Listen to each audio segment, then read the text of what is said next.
Hello guys, ayan for today's video. Samahan niyo ako magbukas tayo ng parcel. Hinaan lang natin yung boses natin guys kasi kakatulog lang ng mga anak ko.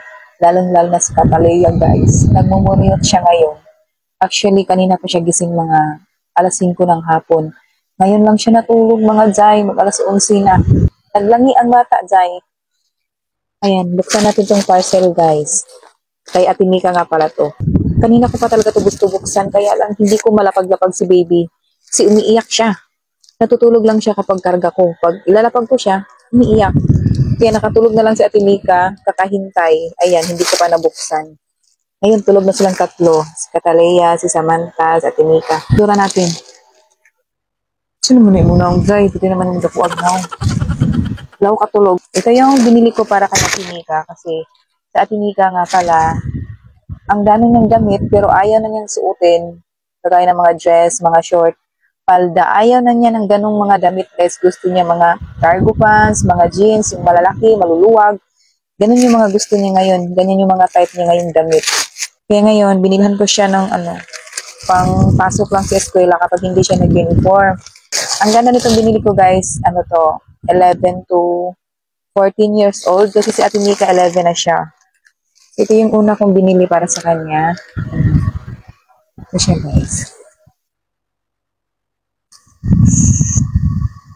Garter yung pinakahawakan. Tapos, meron din siyang bulsa. Sayang kasi ipasukat ko sana sa kanya kaya lang tulog na siya. Bukas na lang siguro pagising niya. Bagay na bagay ito sa kanya guys. Yan na. At saka yung tahi, ganyan naman siya oh. Ang ganda ng tahi. Tahi niya ang ganda guys. Tapos yung tela, okay naman, hindi mainit. Hindi rin manipis, hindi rin makapal. Sakto lang. So meron siyang dalawang bulsa. Yung isa. Pwede na to pang pasok sa eskwela kapag hindi siya nag-uniform. Diba? Ito naman yung isa.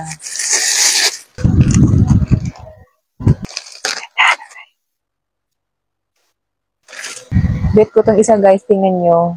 Diba? Ang ganda niya. Pati yung tela niya guys, ang lambot. Tingnan niyo ang tela guys. O, ayun siya. Ganun yung tela niya. O, diba? Tingnan niyo. Ayun siya guys. Nalambot siya. Tingnan niyo. Sukat ko to bukas kay Ate Mika.